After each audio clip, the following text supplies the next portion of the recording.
Welcome back to Lunch Assist Pro. We're happy for you to join us in learning more about cultural competence and cultural humility. If this is your first time joining us, I'm Jen and I will be guiding you through this lesson. We will spend about 15 minutes together, and at the end we will take a few minutes for a short quiz to test our knowledge. As with all of the Lunch Assist Pro lessons, there are several downloadable resources for you to review on this topic, including a copy of these slides and resources for promoting equity and inclusion in your school. Feel free to grab a pen and paper and take a few notes as we go along. As we start off this lesson, I also want to take a moment to acknowledge that as a cis, straight, white woman working in school nutrition, I am highly indebted to the people of color and other individuals who have thought and written about issues related to institutional and individual racism, equity, inclusion, and social justice. Their thinking has profoundly shaped my understanding of these issues and our work at Lunch Assist. Our intention in creating this lesson is to be part of the ongoing conversation among school nutrition professionals about how to create more equitable and inclusive programs for the children and families we serve. We hope that this lesson will contribute to the growing body of social justice-oriented thought and practice in our field, and that it will help staff develop responsive and equitable programs that promote unity and solidarity. The goal of today's lesson is for all of us to gain a better understanding of cultural competence and cultural humility, and why these are such important topics for school nutrition professionals. We will begin by discussing and defining a few terms including cultural competence, cultural humility, and implicit bias. We will then move on to exploring the value of diversity in the workplace. Finally, we will explore how we can create safe zones in our school cafeterias and support students with inclusive and accessible programs. All right, let's get started. First, take a moment to think about the American population. Today, almost 40% of Americans identify as racial or ethnic minorities. We are, as former President Jimmy Carter described, a beautiful mosaic of cultures. Throughout history, there have been many waves of immigration to the United States, and today our country is home to people from all areas of the globe. Living in a country with so much cultural diversity makes life more interesting, spurs creativity, and fosters innovation. Generations of immigrants have created a multicultural vibrancy around things like food and music and art that's unparalleled on a global scale. That said, living in a diverse country can sometimes make things just a little bit more complicated or challenging. Most of us are familiar with the term cultural competence. This is typically defined as the ability to engage and interact with knowledge with people across cultures. This term came from the civil rights movements of the 1960s and 70s and suggests that the more knowledge we have about another culture, the greater we will care for that individual, especially in healthcare settings. While cultural competence is a great start, it can lead to bias or even stereotyping. Assuming we can ever be competent in another person's culture might even imply that continued learning is not necessary. Cultural humility, on the other hand, acknowledges that learning about others is a lifelong process and focuses on the importance of self-reflection and confronting our own biases.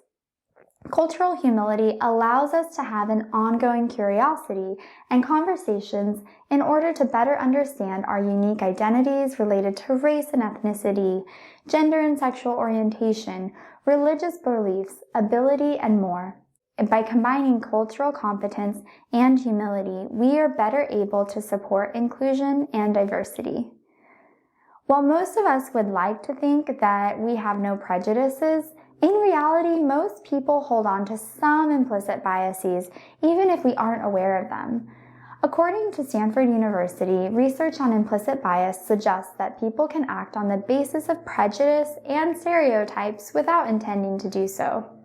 So, why should all this matter to you?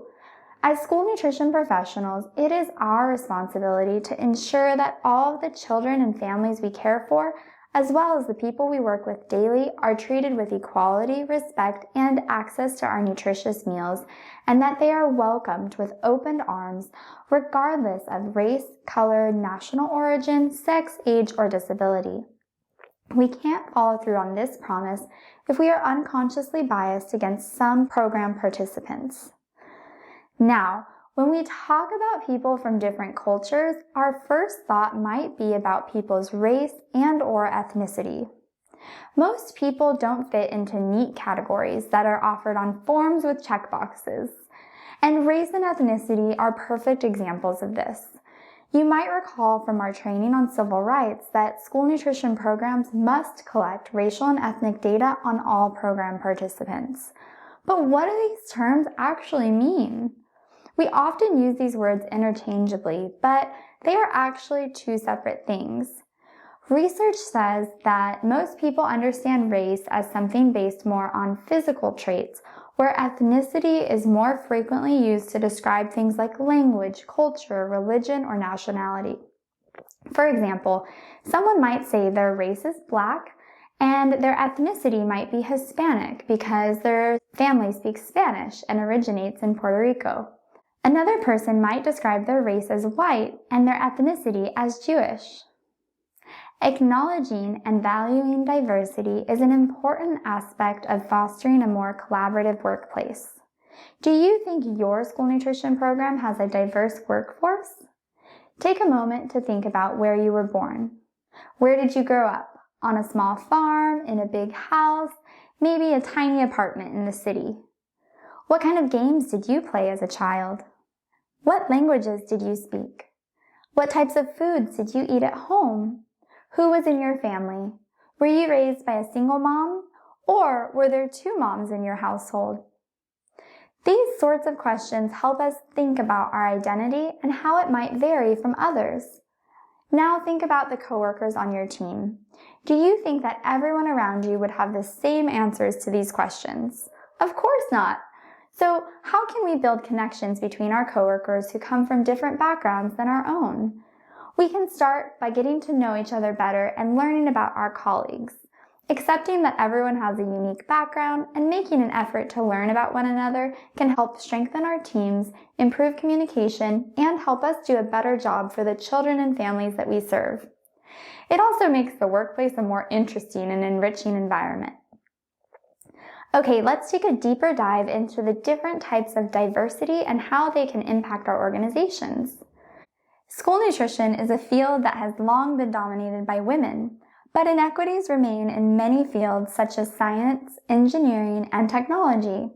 And gender imbalances in executive leadership roles still remain a struggle for women across all fields, including our own. Did you know that since 1889, there has only ever been one female Secretary of Agriculture for USDA? We can't truly fight gender inequality within the workplace just by sitting around and waiting for things to change. We need to be proactive. We can start by supporting each other and sharing in each other's success. It is so important to encourage and rally for young women. When girls stay in school and finish secondary education, a lot of good things happen to them and their families. They enjoy better health and can take care of themselves and their children. They live longer, marry later, earn higher wages, and are better prepared to break through that glass ceiling. So how can we as school nutrition professionals empower young women? Well, we can start in our own communities and cafeterias. We can provide a safe and welcoming environment for all children at our schools and tune in to the implicit biases we may exhibit to our female versus male students. We can celebrate our different strengths and aspirations and encourage young people to dream big. We also want to be mindful that some children or adults may not identify as a boy or a girl. In our society, the genders that are most recognized are male and female. However, gender isn't about how someone looks, it's about how a person feels. There are many different gender identities, and a person can identify with one, none, or a combination of genders. Gender can be complex, and as people define themselves in new and different ways, we gain a deeper understanding of gender identity. If you're not sure if you should refer to someone as he, she, or they, try to tune in to the pronouns that they use to describe themselves. It's important to maintain workplaces and communities that are safe spaces. Unfortunately, some people do feel that they must keep their gender identity or sexual orientation hidden out of fear of harassment and judgment. We can be supportive of people in the LGBTQ+ community by providing and fostering a safe and welcoming environment in our school nutrition programs. Students who are or are perceived to be lesbian, gay, bisexual, transgender, queer, or questioning are especially vulnerable to experiencing bullying, depression, abuse, and even food insecurity. We can play a critical role in stopping and preventing harassment and discrimination by ensuring that our schools are safe for everybody. Consider marking your cafeteria as a safe zone through stickers or posters on the walls. This lets students know that you're accepting of them and willing to challenge anti-LGBTQ+ language or harassment. Another very important thing we can all do is to educate ourselves and challenge our own prejudices and implicit biases. A huge part of being an ally is staying open-minded, listening, and committing to personal growth. These actions send a message of love and acceptance to our LGBTQ+ students, those you know about, and especially those you don't. Remember, it just takes one person to start moving a school culture in a more inclusive direction. Being inclusive also means creating a space that is accessible to all people. Have you read the USDA non-discrimination statement? If you take a close look, you will see the word disability mentioned alongside race and national origin. And for good reason. People living with disabilities are the world's largest minority and yet are often underrepresented in many sectors of society. Disability inclusion is about more than hiring people with disabilities or having a wheelchair-accessible building. An inclusive workplace values all employees. It offers people living with disabilities, whether visible or invisible, an equal opportunity to succeed, to learn, to be compensated fairly, and to advance. There are many ways we can make our school nutrition programs more accessible for employees and students with disabilities. Wright State University has some wonderful resources for disability etiquette in the workplace. Following some of these basics listed on the screen can foster long-lasting, positive, and professional relationships and reinforce the value of people living with disabilities.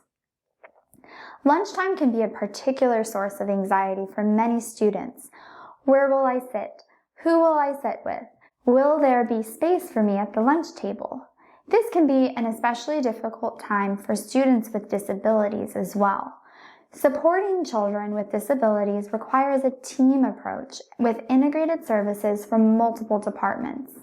As school nutrition professionals, we can play a role in creating a more positive mealtime environment by ensuring that meal accommodations are provided in an equitable fashion and being open-minded to requests written into IEPs, 504 plans, and requests from our special education teachers or aides. Keep an open line of communication with your school nurse and work together to accommodate children in the cafeteria in an inclusive manner that also aligns with USDA rules and regulations. Always remember to reach out to your school nutrition manager or director whenever special accommodations are needed. A copy of the policy for accommodating children with special dietary needs is included as a downloadable resource for this lesson. And also be sure to check out the lesson on special diets for more information on this topic. As we bring today's lesson to a close, we hope you're starting to think more about how you can play a role in creating a more equitable environment for your coworkers, families, and the students you serve. Remember that change happens one person at a time, one act at a time, one word at a time. And becoming culturally competent and practicing cultural humility are ongoing processes that change in response to new situations, experiences, and relationships. We hope that today's lesson leaves you feeling educated and empowered to take steps towards making your school nutrition program a more just and tolerant place that welcomes children and adults from many different backgrounds and resembles that beautiful mosaic of diversity. And for more on this topic, we encourage you to check out the free online professional development available from the team at Project Ready. And this brings us to the end of our lesson on cultural competence and cultural humility. Thank you for your time and attention to this very important topic. As a reminder, there are a few downloadable resources for you to review on this topic, including an agenda, a sign-in sheet, a copy of these slides, and a short quiz. Now is a good time to review those and print them for your records. Once you complete the quiz, feel free to record 15 minutes of professional development and count it towards your professional standards tracking for this year. If you enjoyed this training, then we invite you to join Lunch Assist Pro, the newest community in school nutrition, where you can continue to learn with us all year long through our fun and informative training videos, which will provide you with all of your required professional development. As a member of Lunch Assist Pro, you will also gain exclusive access to The Collective, which is our comprehensive resource center and the new go-to place for all things school nutrition. To join, simply follow the link below this video. Thank you again for learning with us today, and we'll see you again soon during your next lesson with Lunch Assist Pro.